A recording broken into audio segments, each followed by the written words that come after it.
Ingat pesan ibu, pakai maskermu, cuci tangan pakai sabun, jangan sampai tertular. Ingat selalu pesan ibu, jaga jarakmu, hindari kerumunan, jaga keluargamu.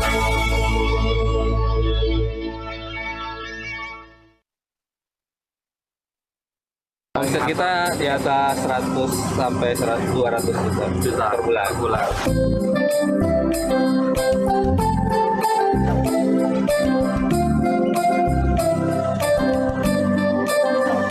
Aku bisa lihat bagaimana usaha dan kredibilitas dari anak-anak muda kita. Oleh karena itu saya hari ini makin percaya anak muda yang mau terjun di bidang pertanian, insya Allah bisa mereka punya peluang kehidupan dan ekonomi yang pasti lebih baik. Kalau tidak percaya, tanya ini. Ya, itulah tadi video mengenai bagaimana seorang petani ternyata bisa memperoleh omset ratusan juta rupiah. Dan bagaimana kabar Anda hari ini? Semoga tetap sehat dan tetap semangat dalam beraktivitas. Dan ingat untuk selalu disiplin dalam menerapkan protokol kesehatan kapanpun dan dimanapun. Serta jangan lupa untuk mengurangi kegiatan yang berpotensi menimbulkan kerumunan. Senang sekali saya Anastasia Putri bisa menemani Anda kembali dalam dialog kali ini dengan tema Petani Milenial Sukses di Kala Pandemi yang disiarkan secara langsung dari Media Center Satuan Tugas Penanganan COVID-19 Geraha BNPB Jakarta. Pemirsa, pandemi COVID-19 menimbulkan tantangan di berbagai sektor kehidupan, tak terkecuali pertanian. Saat ini ketahanan pangan memiliki peran yang sama pentingnya dengan kesehatan masyarakat. Sektor pertanian tidak hanya andalan untuk menopang perekonomian nasional, tetapi juga kesejahteraan masyarakat. Karena itu, Kementerian Pertanian serius untuk melahirkan wirausaha dari sektor pertanian, terutama dari kalangan milenial agar berdaya dengan memanfaatkan sumber daya pertanian secara optimal dan berkelanjutan. Lalu bagaimana kebertahanan sektor pertanian melalui tangan-tangan para milenial di masa pandemi? Telah hadir di studio siang ini 3 narasumber. Yang pertama saya perkenalkan, ada Profesor Dr. Insinyur Dedi Nur Samsi, MAGR, selaku Kepala Badan Penyuluhan dan Pengembangan Sumber Daya Manusia dari Kementerian Pertanian. Selamat siang Bapak, apa kabar? Selamat siang, Alhamdulillah baik, sehat-sehat ya. Salam sehat ya Pak. Sehat-sehat, Alhamdulillah. Dan yang kedua ada juga Mas Sandi Okta Susila SP, Ketua Duta Milenial Indonesia. Nah ini dia, ada sosok petani muda dan milenial. Selamat siang, apa kabar Mas Andi? Selamat siang Mbak Anastasia. Assalamualaikum warahmatullahi wabarakatuh. Alhamdulillah baik. Apa Sehat kabar juga ya? Sehat, selalu sehat. Alhamdulillah. Dan yang terakhir ada ini Mbak Jatu Barmawati sebagai petani milenial juga nih. Terima kasih Mbak Jatu sudah hadir. Apa kabar? Oh, kabar baik Mbak. Senang sekali berada di sini. Baik, kita akan segera memulai perbincangan ini. Sebagai informasi, kondisi di studio telah disanitasi dan mikrofon yang kami gunakan ini juga sudah didesinfeksi dan kami juga senantiasa menjaga jarak. Talk show ini juga memperhatikan protokol kesehatan dan ditujukan untuk semua kalangan. Nah, sebelum kita mulai diskusi, mari kita menggunakan hand sanitizer terlebih dahulu. Silakan.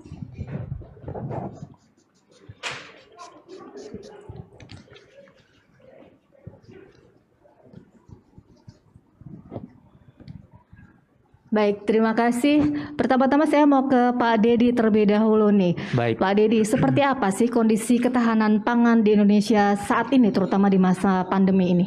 Iya, sampai dengan kemarin ya bulan September, Alhamdulillah sebetulnya perhitungan Kementerian Pertanian kita masih surplus ya beras, dan bahkan sampai dengan insya Allah bulan Desember ini kita masih tetap surplus beras. Artinya produksi pangan kita sampai dengan akhir Desember insya Allah aman. Bahkan kita bisa carry over ya, bisa mencapai 7 juta ton ya nanti dari Desember ke awal tahun depan di 2021. Jadi meskipun pandemik ya, fakta menunjukkan bahwa sektor pertanian itu adalah satu-satunya PDB yang tetap menggeliat ya, meningkat 16,24% dari kuartal pertama dan kedua. Ternyata dari kuartal kedua ketiga juga tetap meningkat ya, kurang lebih 2,15%. Artinya apa? Sektor pertanian meskipun sektor-sektor lain saat ini sedang terpuruk, pertumbuhannya minus, bahkan ada yang minus lebih dari minus 20%, pertanian tetap menggeliat, pertanian tetap tumbuh positif secara signifikan. Nah, apakah ini juga tentunya berkat adanya para petani milenial ini, Pak? Betul. Utamanya kalau menurut saya, ya kita semua tahu akibat COVID-19, itu anggaran dari pemerintah pusat semuanya dipotong untuk kegiatan penanggulangan COVID-19. Kemudian pemerintah provinsi sama, kabupaten sama. Artinya apa? Dari segi penganggaran sebetulnya untuk pertanian ini turun. Tapi produksi tetap meningkat. Artinya apa? Artinya para petani, para penyuluh tetap turun ke lapang, genjot produksi. Terbukti ya. PDB pertanian itu meningkat signifikan positif. Artinya petani kita termasuk di dalamnya petani milenial tetap turun ke lapang semangat untuk menggenjot produksi kita. Nah, kenapa sih Bapak tertarik nih untuk mengajak teman-teman milenial ini menjadi petani?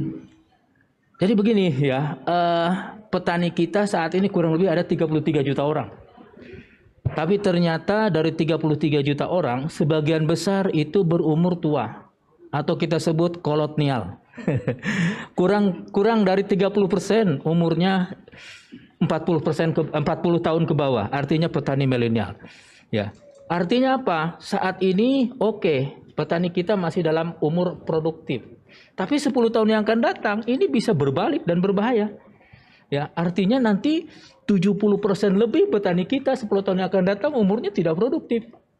Nah, oleh karena itu mau tidak mau, suka tidak suka, siap tidak siap, kita harus lakukan regenerasi petani ke petani milenial. Begitu, dan saat ini petani milenial meskipun jumlahnya tidak signifikan, tapi kontribusinya luar biasa terhadap pembangunan pertanian ini. Itu makanya kita sekarang harus ya menata, mengajak para petani milenial untuk turun ke sektor pertanian.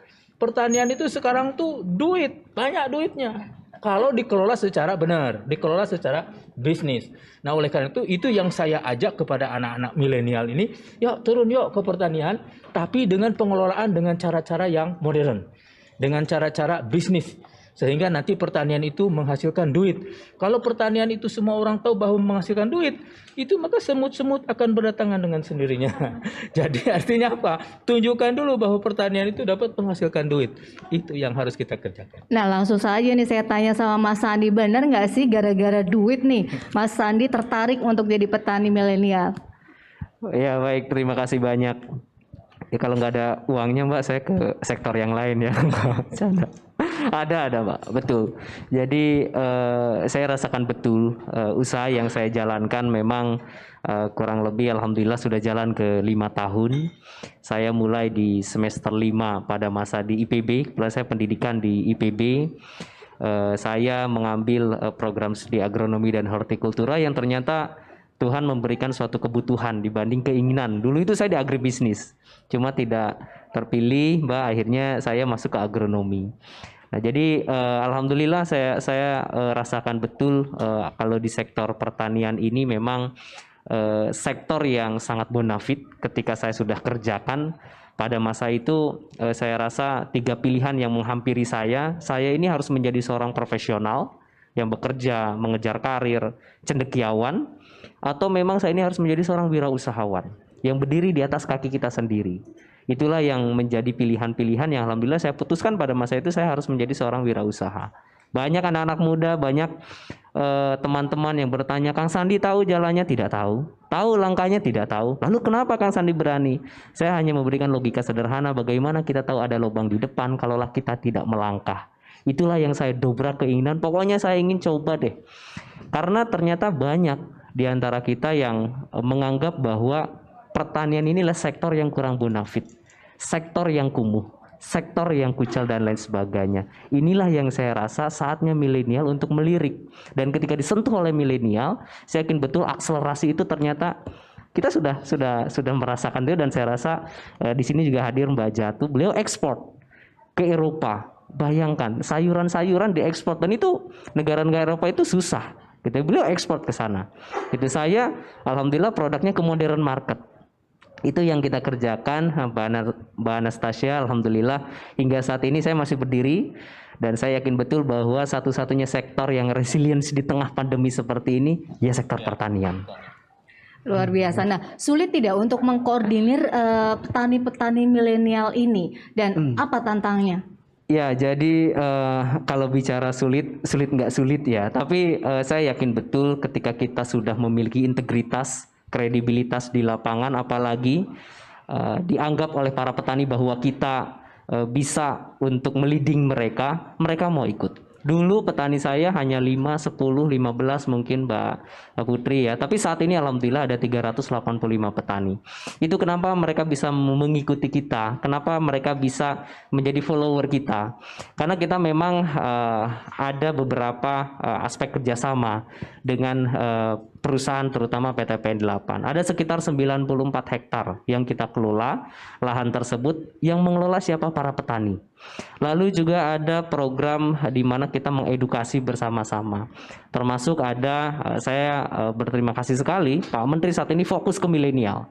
Saya merasakan itu, Pak Menteri memberikan supporting khusus gitu kepada para milenial. Kemarin kita terjadi kendala kekeringan, petani 55 hektar kekeringan. Dengan supportnya Pak Menteri Pertanian membantu petani, kita bangun embung untuk mengitari 55 hektar lahan airnya, jadi tidak terkendala. Kita dari sisi peluncuran air ke lahan-lahan, kita bangun pipanisasi di sana. Nah ini yang alhamdulillah begitu mereka sudah rasakan, Mbak Putri, itu mereka pada akhirnya mereka ada merasakan kebermanfaatan dan mereka akhirnya mengikuti. Jadi begitu sudah seperti ini saya rasa sangat mudah. Bahkan tidak hanya kalau yang 385 Mbak Putri itu kolonial ya kelasnya kalau Pak Pembina Utama kami menyebut. Tapi milenial saat ini tidak kurang. Saya rasa Mbak Jatuh silakan nanti tanya, tidak kurang dari 200 chat yang selalu diterima oleh kami. Itu mereka menanyakan pengen bergerak di sektor pertanian. Kenapa? Karena mereka sudah melihat role model petani milenial. Role model. Nah, ini yang menarik, pengen menjadi gambaran para milenial. Kalau kita melihat petani, sosok petani itu kan bekerja di lahan, harus mencangkul, kemudian harus membajak sawah. Nah, bagaimana kondisi pertanian milenial juga saat ini tuh dikelolanya seperti apa dengan cara modern ya? Mantap ini pancingannya ya. Baik, Mbak Putri, terima kasih banyak. Jadi saya selalu menyampaikan kita terlalu lama terkunci pada paradigma konservatif, di mana berpikir bahwa petani itu harus di lahan, pegang cangkul, panas-panasan, pakai caping, kucel, menunjukkan bahwa itu tidak bonafit. Di tangan para milenial itu dirubah Mbak Putri semuanya. Saya terutama bekerja sama dengan salah satu perusahaan plat merah di Indonesia yang punyanya plat merah gitu. Kita ada salah satu aplikasi yang kita gunakan dari sisi Internet of Things-nya. Jadi kita kalau dulu saya ke lahan 8 hektar harus keliling kalau ingin melihat situasi kendali yang ada. Kalau saat ini kita melihat dalam satu dashboard di dalam website itu sudah terdata semua. Citra satelit melaporkan itu semua melalui petugas kita di lapangan. Lalu yang kedua, ketika kita ingin mengontrol lahan, terjadi ada sesuatu yang memang itu kita ingin lihat secara detail. Kita tinggal terbangkan drone, kita lakukan pemetaan. Nah, milenial itu mengerjakan itu semua, Mbak. Jadi kalau dulu mungkin berpikir bahwa petani itu harus hitam, saat ini tidak, Mbak. Petani ini harus cantik gitu ya. Seperti itulah kira-kira yang di tangan-tangan milenial. Internet of Things ya. Itu yang dipakai oleh para petani milenial dalam menggerakkan usaha tani mereka. Sekarang itu kuncinya. Sekarang kita sudah masuk era industri 4.0. Nah, petani milenial memang itu ranahnya. Ya. Jadi petani milenial memang itu ranahnya, dan Sandi, Jatuh dan teman-teman yang lain memang sudah masuk ke sana. Makanya sekarang persepsi mengenai petani itu harus kotor, kumal, dekil, lembek dan sebagainya itu sudah zaman lalu. Sekarang sudah tidak begitu. Sekarang petani juga keren. Dan yang paling penting adalah duitnya juga tebal. Itu. Nah, boleh nih cerita pengalaman dari Mbak Jatuh. Kira-kira kenapa Mbak Jatuh tertarik untuk menekuni usaha pertanian? Apakah juga salah satunya tadi bisa menghasilkan omset yang ratusan juta rupiah? Oke, ya. Kenapa saya tertarik ya? Karena menurut saya ini bisnis di usaha pertanian itu seksi, Mbak. Gitu. Jadi seksi dari profit, seksi dari social impact. Seperti itu. Jadi tidak hanya kita mengandalkan profit, tapi in the future kita apa ya istilahnya itu kan banyak orang yang bisa bergabung dan ini bukan hanya saja profit tapi benefit for many, kebermanfaatan bagi banyak orang seperti itu. Dan juga memang semua orang butuh makan, jadi ini adalah bisnis yang tidak akan pernah mati seperti itu. Jadi kita harus not only feed the nation, kita in the future feed the future malahan ya. Tidak hanya Indonesia, kita punya target untuk menjadi lumbung pangan dunia seperti yang di Kementerian Pertanian sudah ada targetnya seperti itu. Kemudian memang pertanian ini memang di saat orang melihat itu adalah kurang menarik ataupun jobless, di situ sebenarnya peluang. Di mana orang nggak suka berarti di situ peluang, iya kan, seperti itu. Jadi menurut saya itulah yang membuat saya tertarik ya, menantang sekali memang. Menarik tadi kampanyenya ya, jadi petani itu seksi gitu ya. Nah, seperti apa kira-kira Mbak Jatuh peluang ekspor produk pertanian di masa pandemi saat ini? Oke. Kebetulan karena saya eksportir, memang beberapa komoditas yang saya ekspor mungkin juga terdampak. Tapi memang kita harus sesegera mungkin struggling dan juga istilahnya kita melihat potensi mana lagi sih yang bisa kita masukin gitu kan. Ekspor ini memang sebenarnya memang sangat seksi gitu ya. Untuk ekspor ini di saat pandemi untuk beberapa komoditas memang mungkin turun, tetapi untuk komoditas yang mungkin olahan ataupun yang lainnya itu sangat naik dan sangat berpeluang besar karena masing-masing negara sekarang kan butuh pangan. Sekarang kan garda depan memang katanya petugas medis ya, tapi petugas medis kalau nggak ada makanan gimana sih Mbak? Nggak mungkin juga bisa bergerak seperti itu. Seperti apa contoh produknya Mbak Jatuh? Kebetulan saya sendiri ekspor produk eksotik buah dan sayur. Mungkin Mbak bisa tahu jengkol, pete gitu kan, itu buah naga, manggis seperti itu. Eksotik ya itu ya? Iya. Di negara lain eksotik memang. Jadi kita harus sesegera mungkin sadar akan peluang pasar ke depan karena sebenarnya peluang ekspor Indonesia itu sangat terbuka lebar. Namun bagaimana kita melihatnya nih? Dari sisi mana nih yang bisa memang menjual dan mempunyai value ataupun nilai yang lebih seperti itu. Ya.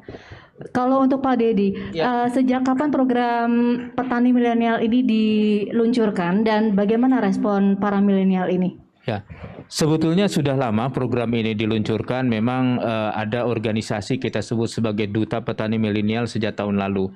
Ya, alhamdulillah begitu diluncurkan, respon anak-anak muda itu terhadap pertanian itu luar biasa. Kenapa? Karena tentu saja pertama tadi ya mindset bahwa petani itu kumel, kotor, nggak ada duit itu harus ditinggalkan. Kita tunjukkan kepada anak-anak muda ya bahwa pertanian itu menghasilkan duit, pertanian itu keren. Nah, oleh karena itu, ya saya sangat berharap ini semua bisa terus nyampe pesan-pesan ini kepada seluruh anak-anak muda di Indonesia. Dan ini sudah terbukti ada model Kang Sandi, ada model Mbak Jatuh. Bagaimana dia mengelola pertaniannya sehingga menghasilkan duit yang banyak. Ya, tentu siapa sangka coba gadis secantik ini ternyata dia petani.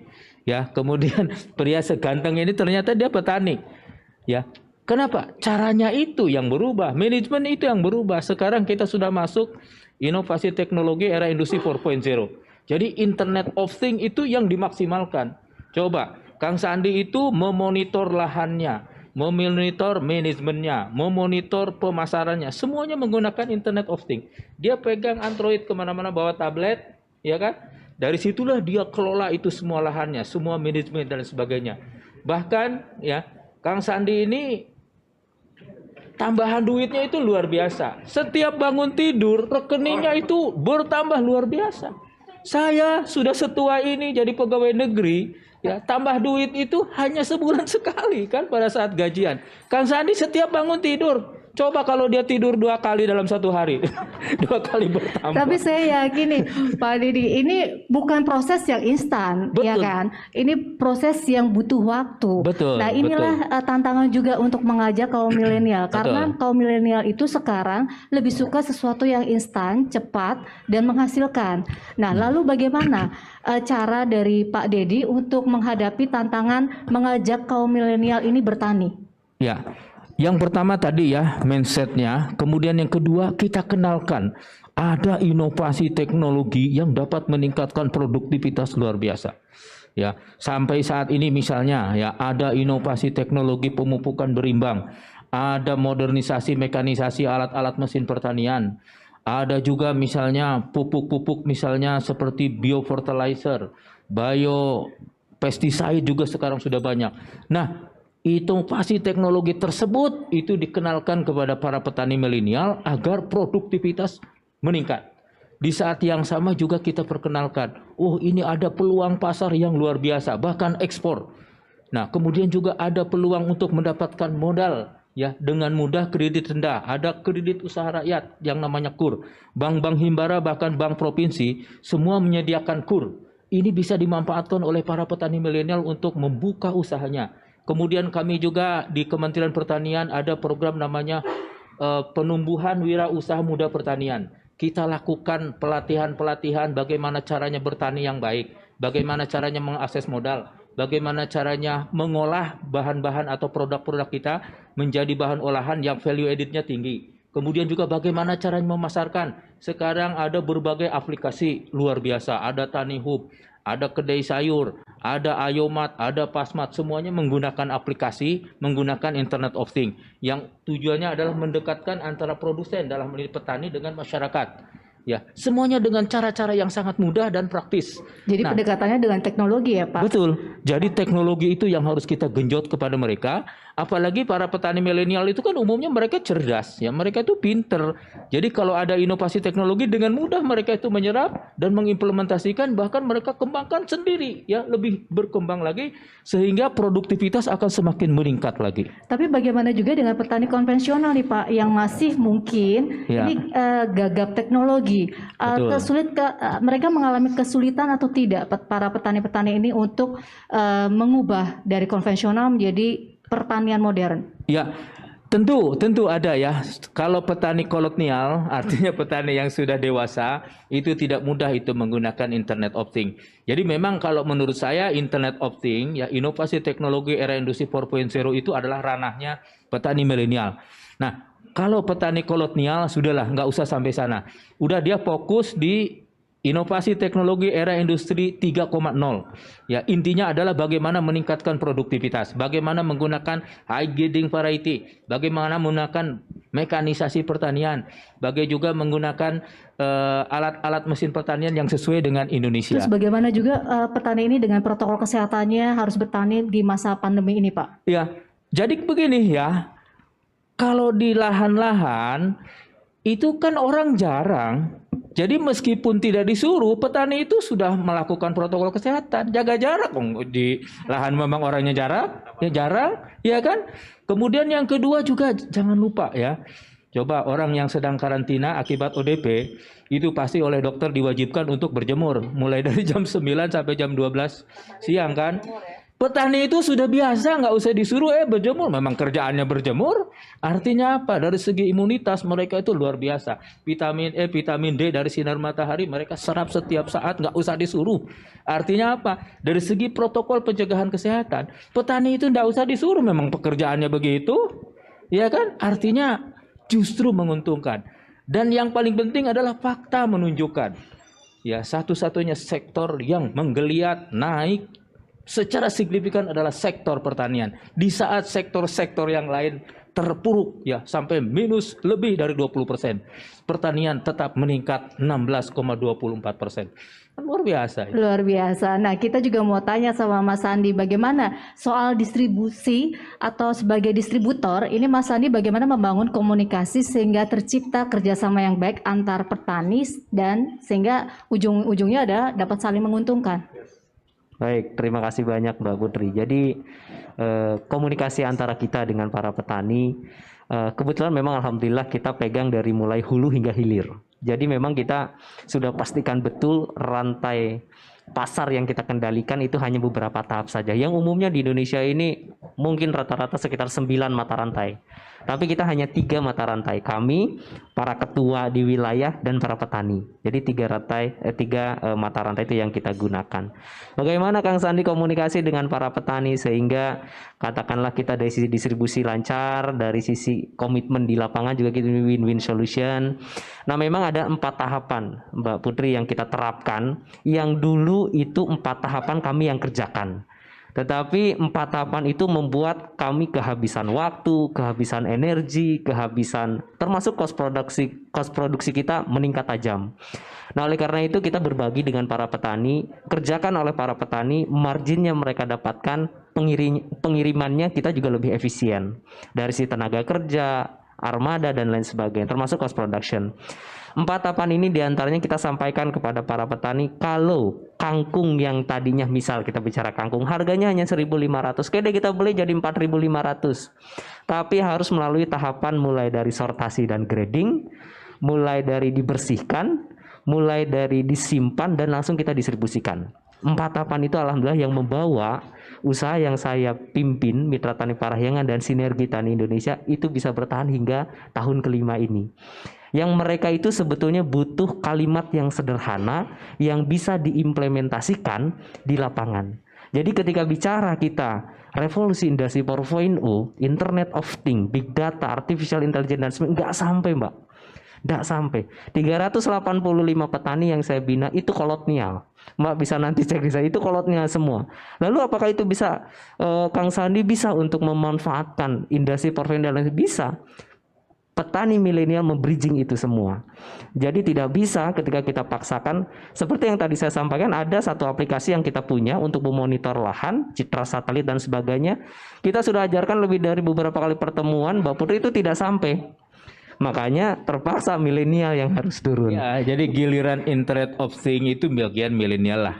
Kolonial itu yang lain aja, misalnya di ulunya, di on farmnya gitu. Tapi bagian Internet of Things-nya itu milenial. Betul, itu yang kita kerjakan. Kita bagi tugas. Nah, kalau untuk Mbak Jatuh boleh diceritakan sedikit juga di masa pandemi ini tentunya hampir semua sektor itu menghadapi tantangan yang sama. Lalu bagaimana dengan bisnis produk pertanian sendiri dan lalu apa solusinya dari Mbak Jatuh? Oh iya, memang di kala pandemi ini semua bisnis hampir terdampak ya, terutama macam-macam gitu. Namun di sini kita bisa melihat produk pertanian itu walaupun terdampak, imbasnya tidak terlalu membuat terpuruk seperti itu. Jadi di saat yang lain mungkin kolaps, di produk-produk pertanian itu tetap bertahan dan bahkan meningkat gitu. Karena apa? Karena mungkin tetap kita butuh pangan dan juga kita butuh supply seperti vitamin, menjaga imunitas, semuanya kan tetap berjalan, dan itu beberapa komoditas malah langsung melejit kebutuhannya seperti itu. Dan juga solusinya memang ada yang terdampak dan juga kita harus segera struggling ataupun mengevaluasi nih bisnisnya. Mungkin ada kelemahannya seperti mungkin yang kolonial tadi itu tidak terbiasa mendistribusikan menggunakan aplikasi. Nah, dari petani milenial solusinya apa? Kita menggunakan IoT tadi, teknologi 4.0 untuk memasarkan produknya. Jadi dari seperti Kang Sandi tadi, dari hulu ke hilir sudah terintegrasi dan juga end to end dari dari petaninya langsung ke end consumernya seperti itu. Dan istilahnya kalau di kami memang petani milenial ini lebih punya agility ataupun ketahanan yang lebih super daripada pebisnis ataupun sektor-sektor yang lain. Jadi seperti itu. Iya, benar sekali dan penuh semangat ya, tentunya Pak Dedi. Nah, Betul. ini yang menarik juga adalah ini baru 1 tahun petani milenial ini. Kira-kira bagaimana untuk menjaga keberlanjutan dari komunitas petani milenial ini dan bagaimana Pak Dedi juga memastikan program ini terus berjalan? Tentu saja dengan dorongan program-program dari kita, di saat yang sama mereka juga bisa mengembangkan lebih besar lagi. Itu akan memberikan peluang ya untuk mereka bergerak lebih dahsyat lagi. Ya, sebagai contoh ya, Dari Kementerian Pertanian itu ada dorongan pendampingan. Ya, jadi bukan hanya pelatihan-pelatihan tapi pendampingan. Ya, pendampingan mulai dari hulu bagaimana caranya bercocok tanam sampai dengan panen sampai dengan bagaimana olahannya, bagaimana pengemasannya. Tadi Kang Sandi ya, gara-gara pengemasan mulai dari grading, cleaning, ya kemudian packaging itu harga bisa naik 3 kali lipat. Kangkung asalnya Rp1.500 menjadi Rp4.500. Itu kan sebetulnya hanya pengemasan aja tuh. Tapi memberikan nilai tambah 3 kali lipat kan itu luar biasa. Nah yang seperti itu yang terus kita genjot kepada para petani milenial. Kita tunjukkan bahwa peluang untuk dapat duit di sektor pertanian itu luar biasa, terbuka lebar. Apalagi di masa pandemik. Ya, fakta menunjukkan hanya sektor pertanian yang tumbuh menggeliat positif, ya kan, di saat yang lain pada negatif. Termasuk ekspor loh Mbak. Ekspor ya periode Januari sampai September tahun ini meningkat itu 9-11% dibandingkan tahun lalu. Kan luar biasa kan, di saat ekspor yang lain itu nyungsep, pertanian masih tetap tumbuh ya kurang lebih 9-11%. Jadi itu saya kira yang harus disampaikan kepada anak-anak muda kita. Nah, Kang Sandi, tadi kita bicara soal Internet of Things. Nah, tentunya kita juga nggak bisa menutup mata bahwa tidak semua daerah di Indonesia ini akses internetnya bagus gitu ya. Nah, ini bagaimana kira-kira Kang Sandi ini memfasilitasi berbagai pihak sehingga mereka yang tidak memiliki koneksi seperti akses distribusi juga dan tidak masuk ke dalam kelompok tani ini bisa ikut memasarkan produknya? Ya baik Mbak Putri, terima kasih banyak. Jadi ketika bicara kita memfasilitasi, tentu market yang kami pegang kami utamakan untuk mitra-mitra yang sudah pasti. Karena mereka lah yang pertama berjuang bersama-sama dari nol hingga saat ini. Lalu alhamdulillah setelah diamanahkan oleh Pak Pembina kami, Prof. Dedi, kami ada salah satu organisasi Duta Petani Milenial dan Duta Petani Andalan. Saat ini saya tidak sendirian. Saya selalu menyebut I'm not alone but I have Super Agrivenger. Jadi ada 67 duta petani milenial dan duta petani andalan yang rata-rata Mbak Putri semuanya jauh lebih hebat dibanding Sandi. Mbak Jatuh jauh lebih hebat sudah ekspor. Ada Kanda Husni dari Kalimantan Selatan, beliau mengelola sekitar 250 ekor sapi. Ada Mas Abdurrahman dari Jeneponto, Sulawesi Selatan, dia mengelola hortikultura. Ada juga yang mengelola kopi dan lain sebagainya. Nah, bagi teman-teman yang tidak bermitra dengan kami dan terkendala dengan aksesibilitas, karena bicara sayuran, Mbak, dari Sulawesi kirim ke Cianjur dulu itu habis di jalan karena perishable sifatnya. Maka dari itu kita bridging dengan mengenalkan duta petani milenial kita di wilayah. Tentu bagi yang aksesnya mudah dijangkau kepada kami berikan selama memang dari sisi katakanlah PO pemesanan itu cukup lumayan banyak dan tidak bisa tercover sendirian. Itu yang kita lakukan Mbak Putri. Alhamdulillah hingga saat ini banyak teman-teman yang punya produk di wilayah tidak bisa terakses ke kami kenalkan dengan para duta petani milenial lainnya. Gitu. Sampai saat ini itu yang kita lakukan. Nah, kalau untuk Mbak Jatuh, bagaimana di masa banyak tantangan seperti ini bisa melahirkan inovasi-inovasi? Nah, bagaimana juga inovasi usaha produk pertanian yang terjadi selama masa pandemi ini? Ya, terima kasih Mbak Anastasia. Sebenarnya inovasi-inovasi ini tuh lahir karena petani-petani milenial ini sangat bersemangat ya untuk melahirkan produk yang memang inovatif. Inovatif itu adalah salah satunya solutif di bidang pertanian. Jadi mulai dari hulu, misalnya pakai sensor ataupun drone ataupun drip irrigation, mereka memang melahirkan inovasi-inovasi dan bisa dilihat mulai saat pandemi ini jauh lebih banyak inovasi-inovasi startup mulai dari e-commerce yang lahir di kalangan masyarakat terutama untuk mendistribusikan pangan dan juga dari sektor hulunya banyak sekali sekarang saya lihat itu mulai dari aquaponik, hidroponik seperti itu. Jadi inovasi-inovasi ini tuh lahir sebenarnya tidak hanya pada kala pandemi, cuman karena ini petani-petani milenialnya sangat bersemangat untuk melahirkan inovasi-inovasi baru, jadi memang kita sangat signifikan peningkatan inovasi di bidang teknologi terutama seperti itu. Untuk Pak Dedi, Pak, apa kontribusi sektor pertanian untuk menciptakan masyarakat yang mandiri secara ekonomi? Jadi kunci keberhasilan usaha tani itu adalah produktivitas, ya. Nah, jadi intinya adalah bagaimana kita mendorong petani agar selalu tingkatkan produktivitas. Kalau produktivitas itu meningkat, pasti ya keuntungan atau pendapatan petani meningkat. Tentu ini harus dibarengi dengan berbagai sarana prasarana. Ya, saya kira program-program Kementerian Pertanian untuk menyediakan sarana prasarana itu luar biasa. Ada sarana alat-alat mesin pertanian, ada sarana pupuk, ada sarana benih dan sebagainya. Itu semuanya berjalan. Dan yang tidak kalah penting saat ini ya, pemerintah melalui Himbara menyediakan KUR ya, kredit usaha rakyat dengan bunga rendah hanya 6%. Ini juga bisa dimanfaatkan oleh para petani ya, semuanya agar mengambil kredit digunakan untuk modal ya usaha tani mereka. Saya yakin dengan insentif modal maka ya usaha tani mereka itu akan berjalan dengan baik dan akan berjalan dengan lancar sehingga ya keuntungannya juga akan semakin besar. Jadi intinya adalah bagaimana kita mendorong agar para petani mengimplementasikan inovasi teknologi pertanian yang saat ini sudah banyak sekali ya, untuk meningkatkan produktivitas. Di saat yang sama sarana prasaranya kita dorong termasuk permodalan, dan yang tidak kalah penting adalah tentu ya di hilirnya ya, bagaimana mengolah ya, bagaimana packagingnya yang bagus ya, sampai bagaimana menjualnya agar dia mendapatkan keuntungan yang maksimal. Nah, ini semua sebetulnya sekarang sedang dibangun model food estate. Jadi intinya adalah food estate itu tidak hanya sekedar di hulu ya, tetapi juga kita nggarap ya food estate ini sampai dengan hilir, sampai dengan bagaimana petani itu menjual dengan harga yang bagus.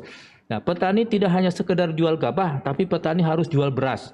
Bahkan selain beras, petani itu juga bisa menjual menir, bisa menjual dedak, bisa menjual sekam dan lain sebagainya. Bahkan harganya bisa jauh lebih besar dibandingkan dengan berasnya itu sendiri. Nah, cara-cara seperti ini yang kita dorong kepada petani agar petani lebih mandiri. Ya, baik, Pak Dedi, ini ada pertanyaan dari media, mohon dijawab. Ada dari Udin Trubus. Saat ini sebagian wilayah Indonesia tengah mengalami cuaca ekstrim di berbagai daerah dan kemungkinan akan gagal panen. Nah, ini bagaimana Pak Didi menyikapinya? Betul, itu sebetulnya sejak beberapa bulan yang lalu FAO sudah memperkirakan ada beberapa kejadian iklim ekstrim di daerah Asia termasuk Indonesia. Bahkan FAO saat itu sudah memprediksi ya akan terjadi kelaparan dan sebagainya. Terjadi La Nina, artinya curah hujannya lebih basah dari biasanya, sehingga kemungkinan banjir, longsor dan sebagainya itu akan terjadi. Namun demikian dari prediksi BMKG ada La Nina tapi lemah. Ya, artinya apa? Tergantung kita menyikapi. Ya, kalau misalnya saat ini La Nina lemah, justru kalau kita menyikapinya cerdas, itu menguntungkan untuk pertanian. Kenapa?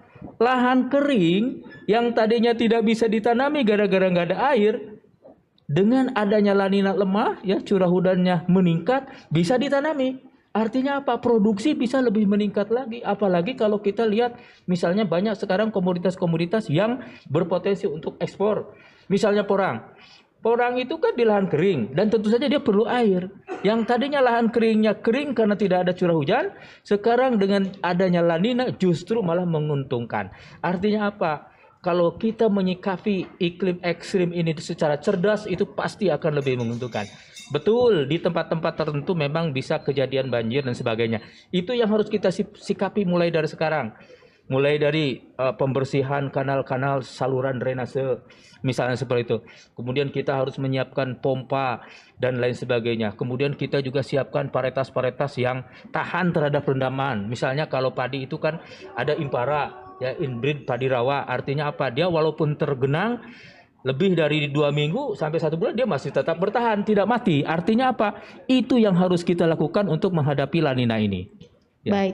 Baik, terima kasih. Dan terakhir saya ingin pesan-pesan nih dari Kang Sandi dan juga Mbak Jatuh untuk anak-anak muda yang ingin bergabung menjadi petani milenial, atau mungkin bagaimana caranya supaya mengajak anak muda tertarik menjadi petani. Silakan. Oke, ini saya yang didaulat tentu ini ya Mbak Jatuh, siap. Baik, ada 2 hal Mbak Putri ingin saya sampaikan pada anak-anak milenial. Pertama adalah bisnis pertanian tidak akan ada pernah matinya. Akan mati manakala manusia mengalami kepunahan. Itu sudah jelas bahwa kita sedang menggarap satu sektor yang untuk menghidupi hajat hidup orang banyak lah. kebutuhan pokoknya itu tidak mungkin. Orang mungkin ada 1-2 orang yang makan paku, batu dan sebagainya, tapi kita tuh sudah tidak mungkin, tidak bisa. Jadi bisnis memang yang bonafit adalah sektor pertanian. Terbukti dari PDB yang sudah ditunjukkan oleh pemerintah, satu-satunya sektor yang resilience adalah pertanian. PDB-nya masih plus hingga di kuartal saat ini, year-on-year-nya dan lain sebagainya. Yang kedua adalah Indonesia, Mbak Putri dan teman-teman milenial yang lainnya sedang memiliki narasi besar di mana kita ingin menjadi Indonesia lumbung pangan dunia di 2045. Di 2045 juga kita akan mengalami bonus demografi. Anak-anak milenial seumuran saya, Mbak Jatu, Mbak Putri mungkin akan banyak di tahun tersebut. Maka dari itu Mbak Putri, kalaulah anak-anak milenial ini melangkah dengan benar, belajar, lalu juga semangat, lalu juga mencari jejaring yang positif dan lain sebagainya, saya yakin betul mimpi itu akan tercapai. Tapi kalau anak milenial salah dalam melangkah, banyak main game, nongkrong, banyak menghujat dan lain sebagainya, mohon maaf, demo dan lain sebagainya, saya rasa mimpi Indonesia itu tidak akan tercapai. Maka dari itu kami selalu membuka diri, mari kita bersinergi untuk membangun dan memberikan senyum kepada Ibu Pertiwi. Itu saja mungkin dari saya. Terima kasih banyak Mbak Putri dan milenial yang lainnya. Silakan dilanjut Mbak Jatu. Ya, kalau dari saya sendiri mungkin menjadi petani itu adalah sesuatu hal yang mulia. Jadi menjadi petani adalah memberikan sesuatu, memberikan pangan, memberikan kehidupan bagi orang lain. Jadi menjadi petani itu tidak hanya sekedar profit, tidak hanya sekedar istilahnya memenuhi kebutuhan belaka, tetapi kita melihat ini sebagai ibadah. Ibadah untuk sharing, untuk memberikan kehidupan bagi satu sama lain. Seperti itu. Jadi jangan malu untuk menjadi petani karena itu adalah salah satu bentuk ibadah kita kepada sesama. Terima kasih. Singkat saja Pak Dedi karena waktunya sudah habis. Ya. Pertanian itu emas 100 karat. Kita jangan silau kepada emas 24 karat. Emas 24 karat itu perlu waktu ribuan tahun. Tapi emas 100 karat seperti pertanian, hanya sebulan kita bisa panen sawi, jual, jadi duit. Dan setiap saat kita bisa menghasilkan duit dari pertanian itu. Negara kita adalah negara agraris. Seluruh persyaratan untuk pertanian, untuk fotosintesis ada di negara kita. Ada cahaya matahari, ada suhu, ada air, ada tanah dan sebagainya. Semuanya lengkap. Yang kalau kita gerakan semua di sektor pertanian, pasti akan menghasilkan produksi yang luar biasa. Emas 100 karat. Baik, terima kasih. Sukses untuk para petani milenial dan tentunya selain sukses dalam bidang bisnis juga sukses memerangi pandemi COVID-19 dengan menjalankan protokol kesehatan. Terima kasih dan saatnya kita tiba di penghujung acara. Semoga bincang-bincang kita pada siang hari ini bermanfaat untuk kita semua. Jangan lupa pemirsa untuk selalu memakai masker, menjaga jarak dan menghindari kerumunan, mencuci tangan pakai sabun dengan air yang mengalir. Ingat pesan Ketua Satgas Penanganan COVID-19 Bapak Doni Monardo, apa yang kita lakukan agar disiplin dan patuh memakai masker, menjaga jarak dan menghindari kerumunan serta mencuci tangan belum sebanding dengan beratnya perjuangan para dokter dan tenaga kesehatan yang setelah merawat pasien di rumah sakit. Mereka yang mengabaikan protokol kesehatan sehingga menimbulkan korban jiwa bukan hanya dimintai pertanggungjawaban di dunia tetapi juga di akhirat. Saya akhiri talkshow kita kali ini. Saya Anastasia Putri bersama tim yang bertugas undur diri. Selamat siang dan sampai jumpa.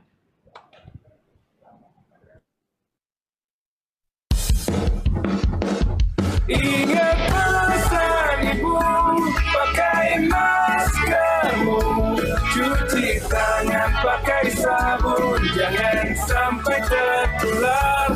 Ingat selalu pesan ibu, jaga jarakmu, hindari kerumunan, jaga keluargamu.